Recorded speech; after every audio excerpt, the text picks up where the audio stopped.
TRS college फिर सुर्खियों में है। यहां शनिवार को एनएसयूआई के नेतृत्व में छात्राएं प्राचार्य से मिलने गई थीं। प्राचार्य ने एक छात्रा को ऐसा हड़काया कि उसके होश ही उड़ गए और वह वहीं पर जमीन पर बेहोश होकर गिर गई।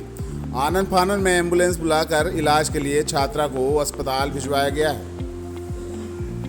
दरअसल टीआरएस कॉलेज ने छात्रों को कमाई का जरिया बना लिया है। यहाँ छात्रों को परीक्षा में फेल किया जाता है, फिर एटीकेटी परीक्षा के नाम से हज़ारों रुपए की फीस वसूली जाती है। टीआरएस कॉलेज में छात्राओं को सुविधाएं तो कुछ नहीं मिलती, लेकिन फेल किए जाने की प्रताड़ना जरूर मिलती है। एमएससी जूलॉजी का रिजल्ट हाल ही में टीआरएस ने घोषित किया। इसमें 140 छात्रों में 120 छात्रों को फेल कर दिया गया। इसी के विरोध में एनएसयूआई के नेतृत्व में छात्राएं टीआरएस कॉलेज के प्राचार्य से मिलने पहुंची थीं। प्राचार्य से मिलने पहुंची छात्राएं पुनर्मूल्यांकन की मांग करने लगी थी। छात्राओं का प्रदर्शन प्राचार्य को नागवार गुजरा। उन्होंने प्राचार्य कक्ष के बाहर निकलकर छात्राओं को ही टारगेट करना शुरू कर दिया। एक छात्रा को सामने बुलाया और पिता को बुलाकर उसके सामने ही कॉपी का मूल्यांकन कराने जाने की बात कही। इसके अलावा उन्होंने इस बात से भी साफ इनकार कर दिया कि फेल छात्रों को पास नहीं किया जाएगा।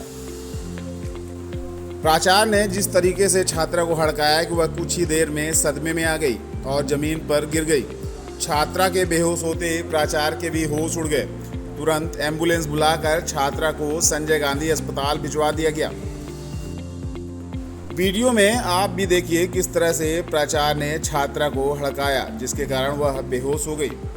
ये देखी कि मेरे में नहीं, ये एक मिनट रुक जाओ। ये देखी कि मेरी फ्रेंड थी। जो नियम है उसके हिसाब से नियम जो सुन लो, तुम लोग एप्लीकेशन दो, उसका प्रॉपर वे में एप्लीकेशन का जो फॉर्मेट है उसमें दो, और उसके बाद तुमको बुलाया जाएगा, तुम्हारे पिताजी को बुलाया जाएगा और एक सब्जेक्ट एक्सपर्ट नहीं है, उनका पेरेंट्स आएंगे, पर भाई आई को लेके नहीं आना। तो जो डेथ हो गई तो कैसे लेके आएंगे? मम्मी भी नहीं है।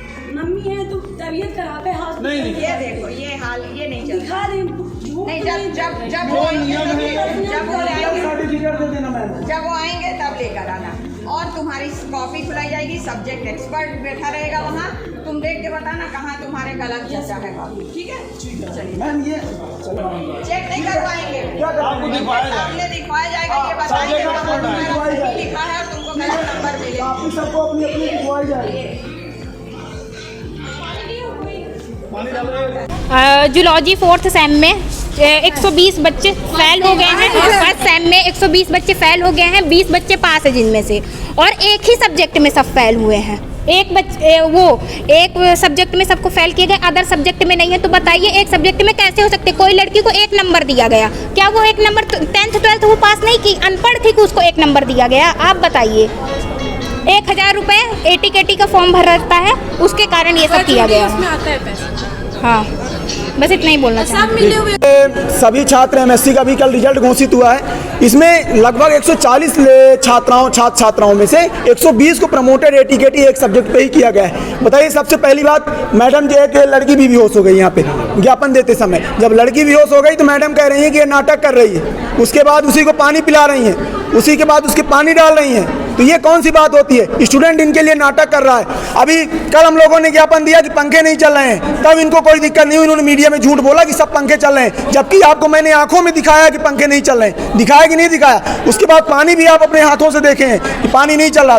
आज हम लोग इन सभी स्टूडेंटों को लेकर आए थे। इनका परीक्षा परिणाम एक सब्जेक्ट में बिगड़ा हुआ, एक सब्जेक्ट में 100, ये आप खुद सोचिए कि 140 में से 120 लड़के एक सब्जेक्ट में कैसे हो सकते हैं? एमएससी जूलॉजी का रिजल्ट घोषित हुआ है फर्स्ट सेम का, तो इनका रिजल्ट सबका बिगड़ा हुआ। जब हम प्रचार के पास आते हैं तो प्रिंसिपल मैम ये कहती हैं कि कुछ नहीं हो सकता इसमें, इनको स्पेलिंग नहीं आती है, ये फेल ही है। तो इनको हम कहना चाहते हैं प्रिंसिपल मैम को कि छात्र हित में हम लोग शांत रहने वाले नहीं हैं। इन छात्राओं के साथ हमेशा एनएसयूआई खड़ी है और खड़ी रहेगी।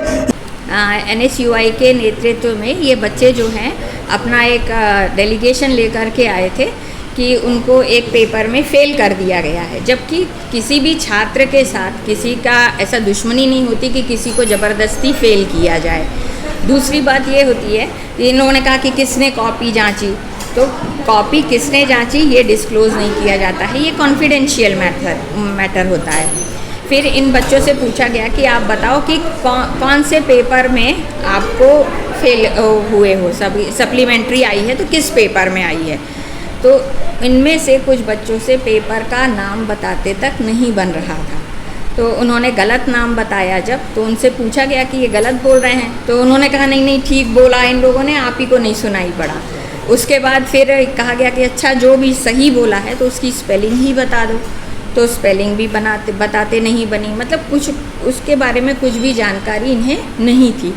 अब इनका कहना था कि हमारी रीचेकिंग कराई जाए, तो रीचेकिंग का ऐसा नहीं होता है, इनको एप्लीकेशन देनी होती है और फिर जिस बच्चे ने एप्लीकेशन दी है उनके पेरेंट्स को बुलाया जाता है, एक सब्जेक्ट एक्सपर्ट होता है और इनकी कॉपी रहती है, ये बच्चे भी रहते हैं, इनके सामने खोल के सारा कुछ दिखाया जाता है इनको कि अब आप बताइए कि जो आपकी कॉपी है उसमें कहाँ गलत है और कहाँ गलत जची है, ये आप भी हैं और सब्जेक्ट एक्सपर्ट भी है और सबके सामने आपके पेरेंट्स के सामने वो खोली जाएगी, ये उनको बताया गया था। कहना है कि 1000 रुपये एटीकेटी के नहीं जमा की इसलिए नहीं, फीस के लिए क्या किया जाता है? नहीं, नहीं, 40 में से 120 कैसे फेल हो सकते हैं? नहीं देखिए बेटा, ऐसा नहीं है, कॉपियाँ क्वेश्चंस किस प्रकार के आए, आपने उत्तर किस प्रकार के दिया और जांचने वाले ने जो जांचा है तो पढ़ के ही जांचा है, ऐसा नहीं जांच देता कोई भी कि बिना किसी उसके, क्योंकि ये कॉपियाँ जो हैं आरटीआई के तहत हम इनको प्रोवाइड भी करते हैं।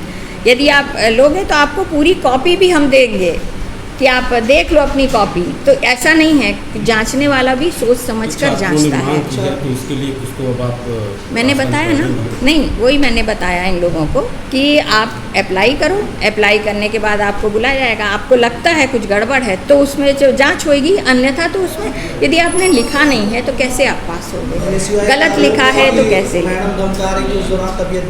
नहीं, कोई को धमकाया किसी को नहीं गया है, केवल यही चीज़ें इनको बताई गई हैं। और जो लड़की बेहोश हुई है गर्मी के कारण भी हो सकता है और इतनी जोर एक्साइटेड थी इसकी वजह से हो सकता है, और इसी लड़की से बायोमोलिक्यूल्स की स्पेलिंग तक बोलते नहीं बनी थी, तो उसको लगा होगा कि कहीं सब गड़बड़ ना हो जाए, इस टेंशन में उसके साथ वो ठीक है, अब वो पानी वानी पी ले, आराम से है, कोई ऐसी परेशानी नहीं है।